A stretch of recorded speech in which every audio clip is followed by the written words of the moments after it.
পৃষ্ঠা 150 ষষ্ঠ অধ্যায় ভারতীয় উপমহাদেশের বিশিষ্ট সমাজসেবী ও সংস্কারকদের অবদান। ভূমিকা: আধুনিক সমাজ ও কল্যাণের বিকাশ সাম্প্রতিককালের হলেও এর দার্শনিক ভিত্তি সুদূর অতীতে গ্রথিত। আধুনিক সমাজ ও কল্যাণের বিকাশে যেমন বিভিন্ন ধর্মের অবদান অপরিসীম, তেমনি যুগে যুগে আগত ক্ষণজন্মা মনীষীদের সমাজ সংস্কার ও সমাজ সেবামূলক কার্যাবলীর অবদান কম গুরুত্বপূর্ণ নয়। মানবহিতৈষী সমাজ সংস্কারক এবং সমাজসেবীদের সমন্বিত প্রচেষ্টার ফল হল আধুনিক সমাজ কল্যাণ। সমাজ ও কল্যাণে সমাজ সংস্কারক ও সমাজসেবীদের গৌরবময় অবদান মূল্যায়ন করতে গিয়ে এম.এস. গোর বলেছেন, ভারতবর্ষের অতীত সকলার্থ সামাজিক এবং কল্যাণমূলক কার্যক্রমই সমাজ ও সংস্কারকদের তৎপরতা দ্বারা অনুপ্রাণিত ও প্রভাবিত হয়েছে। ভারতীয় উপমহাদেশে যেসব মনীষী সমাজ সংস্কার এবং সমাজ সেবার ক্ষেত্রে গৌরবময় ভূমিকা পালন করে গিয়েছেন তাদের মধ্যে হাজী মুহম্মদ মুহসী, রাজারাম মোহন রায়, ঈশ্বরচন্দ্র বিদ্যাসাগর, স্যার সৈয়দ আহমদ খান, নওয়াব আবদুল লতিফ, বেগম রোকেয়া, নওয়াব ফজলুন্নেছা, এ.কে. ফজলুল হক প্রমুখের নাম উল্লেখযোগ্য। সমাজ সংস্কার এবং সমাজ সেবার ক্ষেত্রে এসব মনীষীদের অবদান পর্যায়ক্রমে আলোচনা করা হল। হাজী মুহম্মদ মুহসী, জন্ম 1732, মৃত্যু 1812। ভারতীয় উপমহাদেশে সমাজ সেবার ক্ষেত্রে যেসব মনীষীর নাম স্বর্ণাক্ষরে লেখা রয়েছে তাদের মধ্যে দানবীর হাজী মুহম্মদ মুহসী অন্যতম। তার দানশীলতা, উদারতা, পরোপকারিতার জন্য তাকে বঙ্গের হাতেম তায়ুবিধায় ভূষিত করা হয়ে থাকে। ব্যক্তিগত জীবন বিসর্গ: পশ্চিম বাংলার হুগলি জেলার এক সম্ভ্রান্ত ও সম্পদশালী মুসলিম পরিবারে 1732 সালে দানবীর হাজী মুহম্মদ মুহসী জন্মগ্রহণ করেন। তার পিতা হাজী ফজলুল্লাহ ছিলেন একজন খ্যাতনামা ব্যবসায়ী।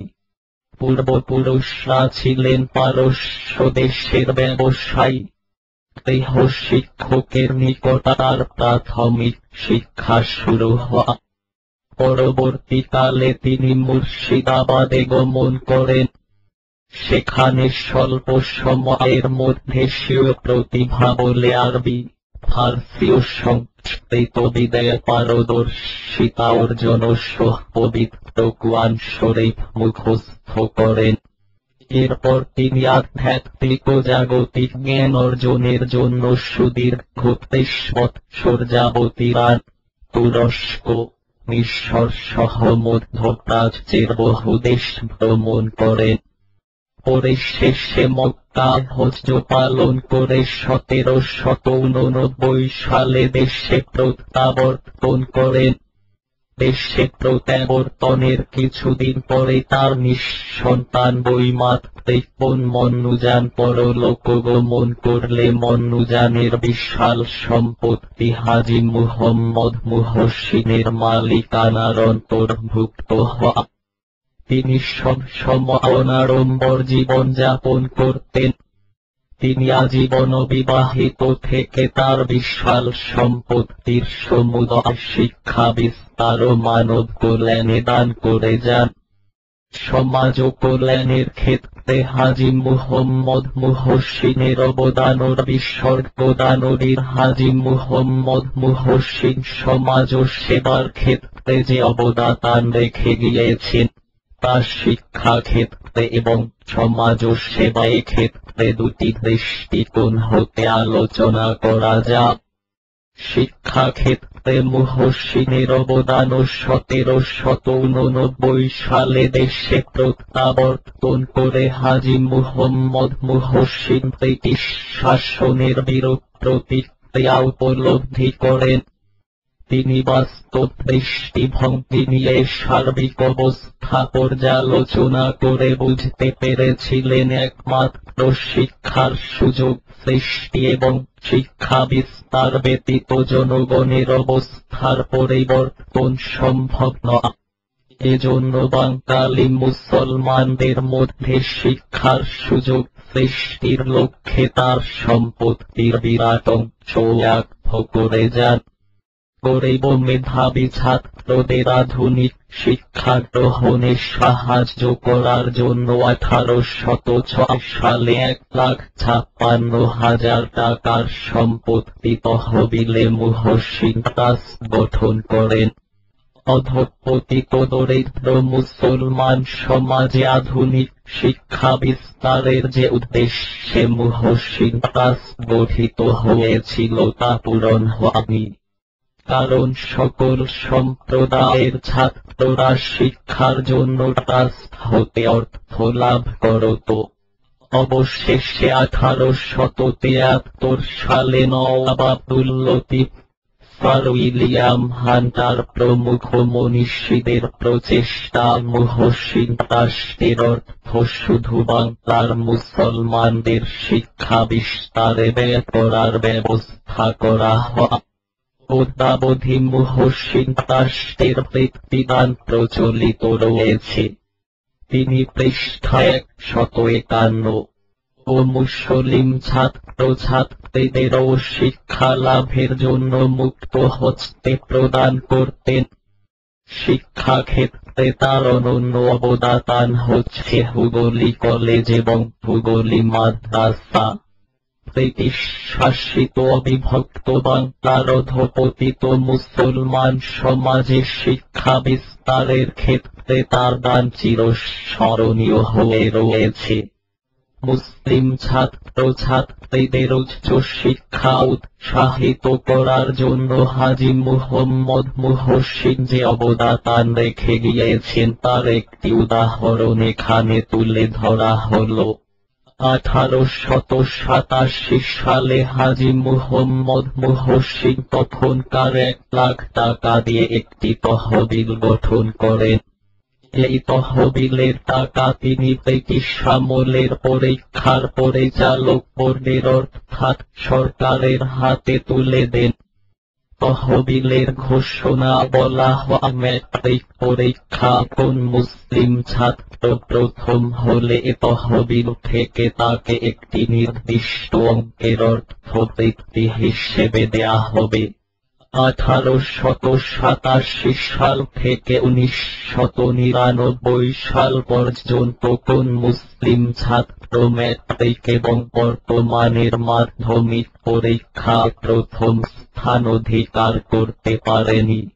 ফলে 113 বছর আগের সেই 1 লাখ টাকা সুদীর্ঘ 113 বছর পর ভারতের পশ্চিমবঙ্গ সরকারের মাধ্যমিক পরীক্ষা মেদিনীপুর জেলার কাজী আজিজুল ইসলাম নামের জনৈক মুসলিম ছাত্র প্রথম স্থান অধিকার করে ওই তহবিল থেকে বিপুল অর্থ লাভ করে ইসলামী শিক্ষার জন্য তিনি বহু মসজিদ, মক্তব, মাদ্রাসা প্রতিষ্ঠা করেন।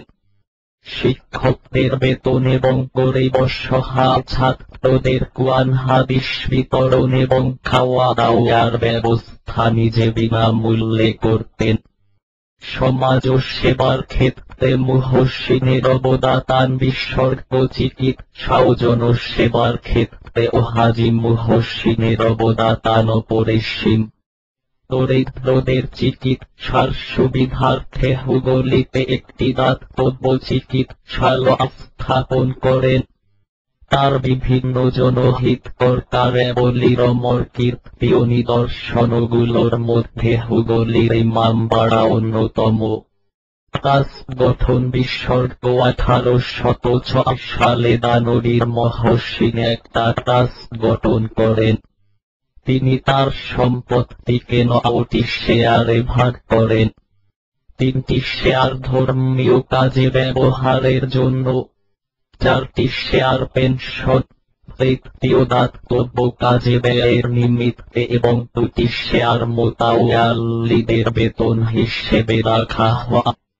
1769 থেকে 70 সালের সরকারি দলিল থেকে জানা যায়, সে সময় মহাদুর্ভিক্ষে মুহাম্মদ মহসিন বহু লঙ্গরখানা স্থাপন এবং সরকারের সাহায্য তহবিলে অর্থ প্রদান করেছিলেন। হাজী মুহসিন ব্যক্তিগত জীবনে অত্যন্ত ধর্মপরায়ণ এবং নিষ্ঠাবান মুসলমান হলেও তার মধ্যে কোনরূপ ধর্মীয় কুসংস্কার ছিল না। তিনি ধর্ম, বর্ণ নির্বিশেষে সকল বিপদগ্রস্ত অভাবগ্রস্তকে মুক্ত হস্তে দান করতেন। তার প্রতিষ্ঠিত বিদ্যালয় ও কলেজ থেকে হিন্দু মুসলিম নির্বিশেষে আগত ছাত্রছাত্রীরা তার এই বৃত্তির টাকা উচ্চ শিক্ষা লাভ করে জীবনে সুপ্রতিষ্ঠিত হয়েছে। খুলনা ও যশোরের লোনা পানি পান করার উপযোগী ছিল না এবং শস্য নষ্ট হতো দারুণভাবে। জমিদারেরা এর এক অংশ দিয়ে তিনি এ অঞ্চলের প্রজাদের পানির কষ্ট দূর করার জন্য বহু দিঘি ও পুকুর খনন করেন। লবণাক্ত পানির কবল থেকে ফসল রক্ষার্থে বাঁধ-ভেড়ি নির্মাণ করেন। জনকল্যাণের জন্য উৎসর্গকৃত দানপত্র বা তৈলতনামা আরবি, ফার্সি ভাষায় লিপিবদ্ধ আকারে হুগলির ইমামবাড়ার রেকর্ড রুমে ইংরেজি ও বাংলা অনুবাদ সযত্নে সংরক্ষিত রয়েছে, যা দানবীর হাজী মুহাম্মদ মুহসিনের সমাজ ও সেবার অমর স্বাক্ষর বহন করছে। রাজারাম মোহনা, জন্ম 1772, মৃত্যু 1833। ব্রিটিশ শাসিত ভারতের যেসব মুক্ত বুদ্ধি সম্পন্ন মানবতাবাদী মনীষী সমাজ ও সংস্কারে গৌরবোজ্জ্বল অবদান রেখে গিয়েছেন, তাদের মধ্যে রাজারাম মোহন রায় অন্যতম। তার অবদান হিন্দু ধর্ম সংস্কার, শিক্ষা বিস্তার, সমাজ ব্যবস্থার উন্নয়ন, রাজনৈতিক সচেতনতা সৃষ্টির ক্ষেত্রে অমর হয়ে রয়েছে। ব্যক্তিগত পরিচয় বিসর্গ 1772 সালের 22 মে অবিভক্ত বাংলার হুগলি জেলার রাধানগর গ্রামে রাজারাম মোহন রায় জন্মগ্রহণ করেন। তিনি ছিলেন অত্যন্ত প্রতিভাবান এবং জ্ঞানের প্রতি তার আকর্ষণ ছিল অপরিসীম। বর্ণভেদ প্রথা জর্জরিত গোড়া হিন্দু পৃষ্ঠায় 152 সমাজে জন্মগ্রহণ করেও তিনি ইসলাম, হিন্দু, খ্রিস্ট এবং বৌদ্ধ ধর্মের ওপর প্রচুর লেখাপড়া করেন। এসব ধর্মজ্ঞান তাকে একেশ্বরবাদী হতে সহায়তা করে। তিনি ইংরেজি, ফরাসি এবং আরবি ভাষা পড়ালেখা করেন। এসবের মূল লক্ষ্য ছিল প্রগতিশীল সমাজ গঠনে এবং রাজনৈতিক ও ধর্মীয় চেতনাবোধ জাগ্রত করতে জনগণকে অনুপ্রাণিত করা। 1830 সালে দিল্লির সম্রাট দ্বিতীয় আকবরের নিকট হতে তিনি রাজা উপাধি লাভ করেন। এ সময় হতে তিনি সামাজিক আভিজাত্য ও মর্যাদার প্রতীক ধারণ করে রাজারাম মোহন রায় নামে পরিচিত হন। 1833 সালের 27 সেপ্টেম্বর ইংল্যান্ডের ব্রিস্টল শহরে রাজারাম মোহন রায় প্রাণ ত্যাগ করেন। রাজারাম মোহনের অবদান বিসর্গ সমাজ সংস্কার ও সমাজ সেবার ক্ষেত্রে রাম মোহন রায়ের অবদানকে হিন্দু ধর্ম সংস্কার, সমাজ সংস্কার, শিক্ষা বিস্তার এবং রাজনৈতিক সচেতনতা সৃষ্টি চারটি দৃষ্টিকোণ হতে আলোচনা করা যাক। ধর্মীয় সংস্কার বিসর্গ রাজা রামমোহনা ইসলাম, বৌদ্ধ ও খ্রিস্টান ধর্মের বিভিন্ন তত্ত্বগত জ্ঞান লাভ করেন। ফলে তিনি পৌত্তলিকতা বিরোধী এক ঈশ্বরবাদী ও সংস্কার মুক্ত উদার চিন্তাধারার অধিকারী হয়ে ওঠেন। 1813 সালে আরবি ও ফার্সি ভাষায় সংস্কার মুক্ত এক ঈশ্বরবাদী ধর্মীয় মতবাদ ব্যাখ্যা সম্বলিত তুহফাতুল মুজাহিদিন এবং এক ঈশ্বরবাদ প্রচারের লক্ষ্যে মানজারাতুল আদিয়ান প্রকাশ করেন। হিন্দুদের ধর্মীয় জীবনে অশিক্ষা, অজ্ঞতা এবং বর্ণভেদ প্রথার প্রভাবে যেসব কুসংস্কার ও কুপ্রথা প্রচলিত ছিল সেগুলো উচ্ছেদ সাধনের চেষ্টা চালান। 1815 সালে বেদান্ত অনুযায়ী ব্রহ্মের উপাসনা এবং হিন্দু সমাজকে পৌত্তলিকতার হাত থেকে রক্ষা করার লক্ষ্যে তিনি আত্মীয় সভা গঠন করেন। সর্বব্যাপী ভগবানের ঐক্য প্রচার ও আত্মীয় সভা গঠনের মূল লক্ষ্য ছিল। রাজা রামমোহনা তার নতুন ধর্মমত প্রচার এবং সাম্প্রদায়িকতা মুক্ত এক ঈশ্বরবাদ প্রতিষ্ঠার লক্ষ্যে 1828 সালের 20 আগস্ট ব্রাহ্ম সমাজ প্রতিষ্ঠা করেন। এর ফলে ধর্মীয় সংস্কারের ক্ষেত্রে নবযুগের সূচনা হওয়া। আনুষ্ঠানিকভাবে ব্রাহ্ম সমাজ গঠনের মাধ্যমে তার ধর্ম সংস্কার আন্দোলন শুরু হওয়া। বিভিন্ন ধর্মজ্ঞান তাকে এক ঈশ্বরবাদী হতে সহায়তা করে এবং ব্রাহ্ম সমাজ প্রতিষ্ঠা অনুপ্রাণিত করে। সমাজ সংস্কার। সমাজ ও সংস্কারের ক্ষেত্রে রাজা রামমোহনা এর সবচেয়ে বড় অবদান হল নিষ্ঠুর সতীদাহ প্রথার উচ্ছেদ সাধন। হিন্দু সমাজে মৃত স্বামীর সঙ্গে স্ত্রীর সহমরণের প্রথাই সতীদাহ প্রথা নামে পরিচিত। ধর্মান্ধতার এক নিষ্ঠুর প্রকাশ ছিল সতীদাহ প্রথা। ধর্মের দোহাই দিয়ে মৃত স্বামীর নরকবাসের ভয় দেখিয়ে বিধবা পত্নীকে জোর করে নিষ্ঠুর এক পৈশাচিক পদ্ধতিতে সতীদাহ অনুষ্ঠিত হতো।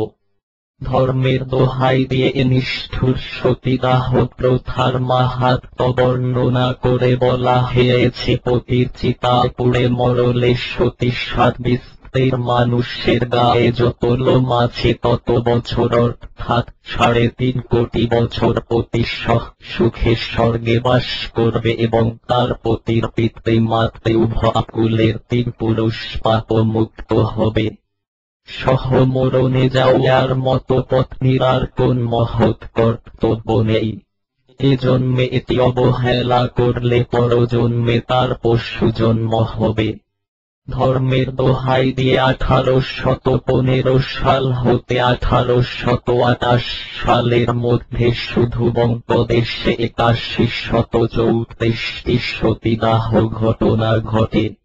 1818 সাল হতে 1820 সালের মধ্যে যারা সতী হয়েছিল তাদের মধ্যে 3 জনের বয়স 60 বছর এবং 43 জনের বয়স 9 হতে 16 বছরের মধ্যে ছিল। 1799 সালে নদিয়ার এক কুলীন ব্রাহ্মণের 2-3 জন স্ত্রী তার সঙ্গে সহ মৃত্যু হওয়া। রাজা রামমোহনা নিষ্ঠুর সতীদাহ প্রথার বিরুদ্ধে হিন্দু সম্প্রদায়কে সচেতন করে তোলার লক্ষ্যে আন্দোলন গড়ে তোলেন, যার ফলে সতীদাহ প্রথার বিরুদ্ধে ব্যাপক জনমত গড়ে ওঠে। অবশেষে লর্ড ব্যান্টিঙ্কো 1829 সালের 4 ডিসেম্বর সতীদাহ উচ্ছেদ আইন পাশ করেন। সতীদাহকে ওই আইনের সরাসরি নিন্দনীয় নরহত্যা হিসেবে অভিহিত করা হয়। সতীদাহ উচ্ছেদ আইন পাশের পরপরই প্রাচীনপন্থী হিন্দুগণের বিরুদ্ধে তুমুল আন্দোলন গড়ে তুলে এবং ওই আইন প্রত্যাহারের জন্য আবেদন জানায়। তীব্র প্রাচীনপন্থী হিন্দুদের আবেদন গ্রাহ্য করেন।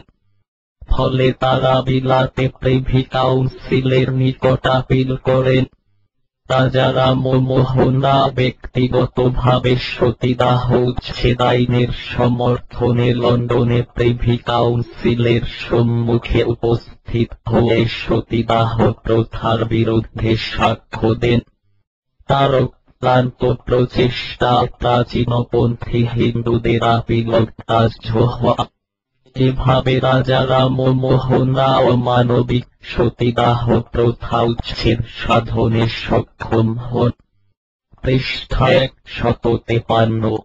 এছাড়া বহুবিবাহ, বাল্যবিবাহ এবং শিশুকন্যা হত্যার মতো কুসংস্কার ও কুপ্রথা দূরীকরণের লক্ষ্যে তিনি আন্দোলন গড়ে তোলেন, যার ফলে সমাজ থেকে এসব কুপ্রথা দূর হয়।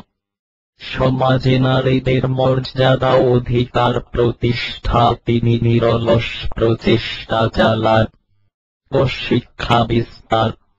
রাজা রামমোহন রায় জনগণের মঙ্গল উন্নয়নের স্বার্থে ইংরেজি শিক্ষার গুরুত্ব এবং প্রয়োজনীয়তা উপলব্ধি করেছিলেন। এজন্য 1823 সালে প্রস্তাবিত সংস্কৃত কলেজ প্রতিষ্ঠার ব্যাপারে তিনি বিরোধিতা এবং পাশ্চাত্যের শিক্ষা বিস্তারের লক্ষ্যে বেদান্ত কলেজ স্থাপন করেন। কলকাতা ইংরেজি স্কুল প্রতিষ্ঠায় তিনি ব্রিটিশ সরকারকে বিশেষভাবে সাহায্য ও সহযোগিতা প্রদান করেন। ব্রাহ্ম সমাজের মাধ্যমে শিক্ষা বিস্তারের জন্য কয়েকটি ইংরেজি স্কুল প্রতিষ্ঠা করে শিক্ষা ক্ষেত্রে অবিস্মরণীয় ভূমিকা পালন করেন। রাজনৈতিক ক্ষেত্রে অবদান। ভারতে রাজনৈতিক চেতনা সৃষ্টি এবং জনগণের অধিকার আদায়ের লক্ষ্যে রামমোহন রায় আন্দোলন গড়ে তোলেন। নাগরিক অধিকার রক্ষার সর্বপ্রথম প্রতিবাদ উত্থাপনে তিনি মুখ্য ভূমিকা পালন করেন। ধর্মীয়, নৈতিক, সামাজিক এবং রাজনৈতিক তথ্য ও চিন্তাধারা প্রচারের জন্য তিনি 1821 সালে সংবাদ কৌমুদী নামক সাপ্তাহিক পত্রিকা প্রকাশ করেন। ইউরোপ ও পাশ্চাত্যের মতো জাতীয়তাবাদী চেতনা সৃষ্টির লক্ষ্যে 1822 সালে ফার্সি ভাষা মিরাতুল আখবার প্রকাশ করেন। 1823 সালে সংবাদপত্রের স্বাধীনতা খর্ব করার বিরুদ্ধে ব্রিটিশ সরকারের নিকট প্রত্যক্ষ প্রতিবাদ জানান। 1823 সালে দিল্লির সম্রাট দ্বিতীয় আকবর তাকে বিলেতে পাঠালে চিরস্থায়ী বন্দোবস্ত বিলোপ ভারতীয়দের দুরবস্থা ব্রিটিশ পার্লামেন্টে অত্যন্ত বলিষ্ঠ এবং সোচ্চার কণ্ঠে তুলে ধরেন। এতে ভারতের রাজনৈতিক মুখপাত্র হিসেবে তিনি রাজনৈতিক বিচক্ষণতা ও দূরদর্শিতার পরিচয় দিতে সক্ষম হন। পরিশেষে বলা যায়, ধর্ম, শিক্ষা, সমাজ ও রাজনৈতিক ক্ষেত্রে রাজা রামমোহন রায়ের অবদান ভারতীয় সমাজ ও সংস্কারের ইতিহাসে এক নবযুগের সূচনা করেছিল। রাজা রামমোহন রায়ের আন্দোলন এবং কর্ম প্রচেষ্টার অনুপ্রেরণা পরবর্তীতে বহু হিন্দু মুসলমান মানবতাবাদী ভারতীয়দের কল্যাণে এগিয়ে এসেছিলেন। এদিক হতে রাজা রামমোহন রায়কে ভারতীয় উপমহাদেশে সংস্কার আন্দোলনের অগ্রদূত হিসেবে আখ্যায়িত করা যায়। বিশ্বকবি রবীন্দ্রনাথ তাকে ভারতে আধুনিক যুগের প্রবর্তক হিসেবে আখ্যায়িত করেছেন। ঈশ্বরচন্দ্র বিদ্যাসাগর, জন্ম 1820, মৃত্যু 1891। যেসব মানবতাবাদী মহাপুরুষ এবং আধুনিক চিন্তাধারার ধারক ও বাহক মানব কল্যাণের ইতিহাসে স্মরণীয় হয়ে রয়েছেন, তাদের মধ্যে ঈশ্বরচন্দ্র বিদ্যাসাগর অন্যতম। সাধারণ দরিদ্র পরিবারে জন্মগ্রহণ করে নিজ প্রতিভা এবং কর্মগুণে তিনি মহান সমাজ সংস্কারক ও পণ্ডিত হিসেবে খ্যাতি অর্জন করতে সক্ষম হন।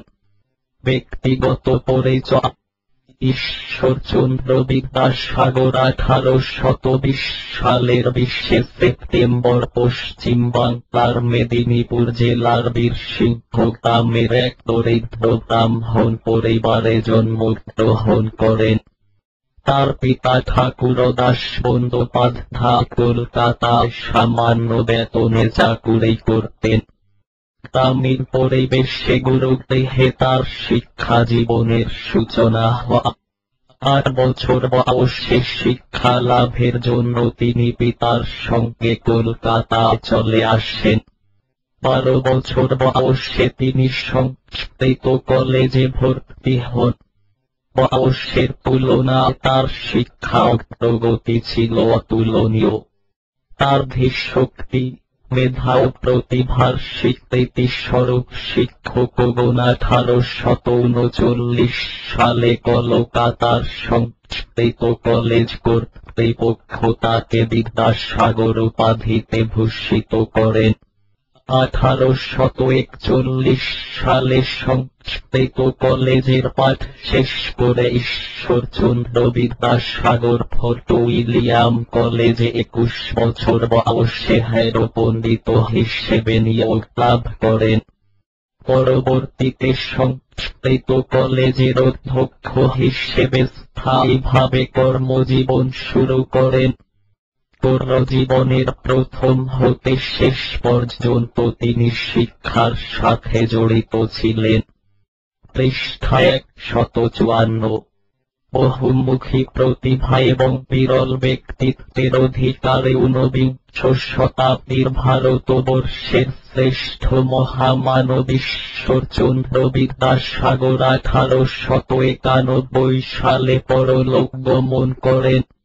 ঈশ্বরচন্দ্র বিদ্যাসাগরের অবদান: ঈশ্বরচন্দ্র বিদ্যাসাগরের সামগ্রিক কার্যক্রম পর্যালোচনা করলে সমাজ সেবা ও সমাজ সংস্কারের ক্ষেত্রে তার অসামান্য অবদান ফুটে ওঠে।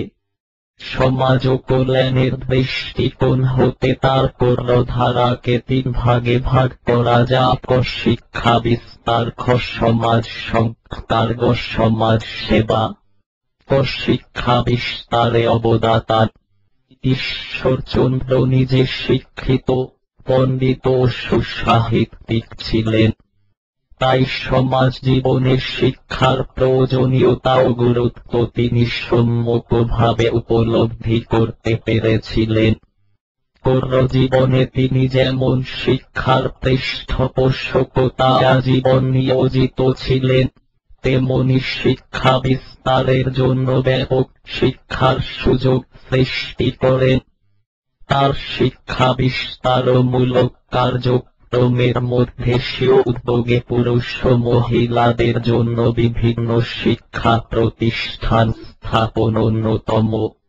বঙ্গীয় শিক্ষা পরিষদের সভাপতি বেথুন সাহেবের সহায়তা নারী শিক্ষা বিস্তারের জন্য তিনি কলকাতা বেথুন কলেজ প্রতিষ্ঠা করেন। 1853 সালে নিজ ব্যয়ে মেদিনীপুরে একটি অবৈতনিক দিবা এবং বিশ্ববিদ্যালয় স্থাপন করেন। 1864 সালে নিজ অর্থ ব্যয় এবং তত্ত্বাবধানে কলকাতার মেট্রোপলিটান ইনস্টিটিউশন গড়ে তোলেন। ঈশ্বরচন্দ্র বিদ্যাসাগরের অক্লান্ত পরিশ্রমে 1879 সালে এটি কলেজে পরিণত হয়। বর্তমানে এটি বিদ্যাসাগর কলেজ নামে পরিচিত। লোকশিক্ষা কার্যক্রমের শিক্ষা পরিদর্শকের দায়িত্ব পালনের সময় তিনি শিক্ষা বিস্তারে ব্যাপক কার্যক্রম গ্রহণ করেন। সরকারি শিক্ষা সংস্কার কমিটির সদস্য হিসেবে যুগোপযোগী শিক্ষা ব্যবস্থা গড়ে তুলতে তিনি গুরুত্বপূর্ণ ভূমিকা পালন করেন। তার সাহিত্যকর্ম বাংলা সাহিত্যে চির অম্লান হয়ে রয়েছে। শিক্ষা বিস্তার ও সমাজ ও সংস্কারই ছিল তার সাহিত্যকর্মের মূল প্রতিপাদ্য বিষয়। শিক্ষা সংস্কারকে তিনি নিজ জীবনের ডার্লিং অবজেক্ট বা প্রিয়তম উদ্দেশ্য বলে বর্ণনা করেছেন। সমাজ সংস্কার বিসর্গ বিদ্যাসাগরের সমাজ সংস্কার কার্যাবলীর মধ্যে বাল্য বিবাহ, বহু বিবাহ উচ্ছেদ এবং হিন্দু বিধবা বিবাহ প্রচলন অন্যতম। সতীদাহ প্রথা উচ্ছেদ আইন প্রবর্তন এবং তৎকালীন হিন্দু সমাজে বাল্য বিবাহের ব্যাপক প্রচলন থাকা বাল্য বৈধব্যের সংখ্যা অধিক হারে বেড়ে যায়। দ্বিতীয় বিবাহের সুযোগ না থাকা বিধবারা সামাজিক, আর্থিক ও পারিবারিক ক্ষেত্রে অমানবিক অবস্থায় মানবেতর জীবনযাপন করত। এর বিরুদ্ধে বিদ্যাসাগর ব্যাপক আন্দোলন গড়ে তোলেন। এ প্রসঙ্গে তিনি বলেছিলেন, বিধবা বিবাহ প্রবর্তন আমার জীবনের সর্বপ্রধান সৎকর্ম। এ জন্মে এটি অপেক্ষা অধিকতর আর কোন সৎকর্ম করতে পারব তার সম্ভাবনা নেই। এ বিষয়ের জন্য সর্বশান্ত হয়েছি এবং আবশ্যক হলে প্রাণান্ত শিকারে অপরামুখ নই। আমি দেশাচারের নিতান্ত দাস নই। নিজের বা সমাজের মঙ্গলের নিমিত্ত যা উচিত আবশ্যক বোধ হলে তা করব। লোকের বা কুটুম্বদের ভয়ে কদাচ সংকুচিত হব না। 1855 সালের 17 নভেম্বর বঙ্গীয় ব্যবস্থাপক সভা বিধবা বিবাহ আইনের খসড়া পেশ করা হলে ভারতের সর্বত্র এর সপক্ষে ও বিপক্ষে তুমুল আন্দোলন শুরু হয়। ঈশ্বরচন্দ্র বিদ্যাসাগরের নেতৃত্বে বিধবা বিবাহ আইনের সমর্থনে যুক্তি সহকারে আবেদন পেশ করা হয়। অবশেষে 1856 সালের 26 জুলাই লর্ড ডালহৌসির সহায়তা হিন্দু বিধবা বিবাহ আইন প্রণয়নে বিদ্যাসাগর সক্ষম হন। তিনি তার লেখনী শক্তি দ্বারা জনমত গঠন এবং আইন প্রণয়নে সরকারকে উদ্বুদ্ধ করেছিলেন। স্বীয় পুত্রের সঙ্গে এক বিধবার বিবাহ দিয়ে মানবতার উজ্জ্বল দৃষ্টান্ত স্থাপন করেন। কুলীনতাহনদের স্বার্থে হিন্দু সমাজে প্রচলিত বাল্য বিবাহ এবং বহু বিবাহ প্রচলনের বিরুদ্ধে সদা সোচ্চার ছিলেন বিদ্যাসাগর।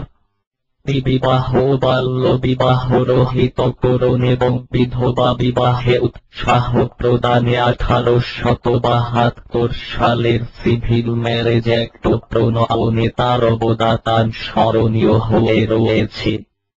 সমাজ ও সেবার ক্ষেত্রে অবদান। সমাজ ও সেবার ক্ষেত্রে তিনি দয়ার সাগর হিসেবে খ্যাতি অর্জনে সক্ষম হয়েছিলেন। 1867 সালে ঈশ্বরচন্দ্র বিদ্যাসাগর বাংলা উড়িষ্যার ভয়াবহ দুর্ভিক্ষের সময় তথা শিবির স্থাপন করে দুর্গত জনগণের মধ্যে অর্থ ও দ্রব্য সামগ্রী বিতরণের ব্যবস্থা গ্রহণ করেন। দুস্থ অসহায় মানুষের কল্যাণে তিনি সক্রিয় ভূমিকা পালন করেন।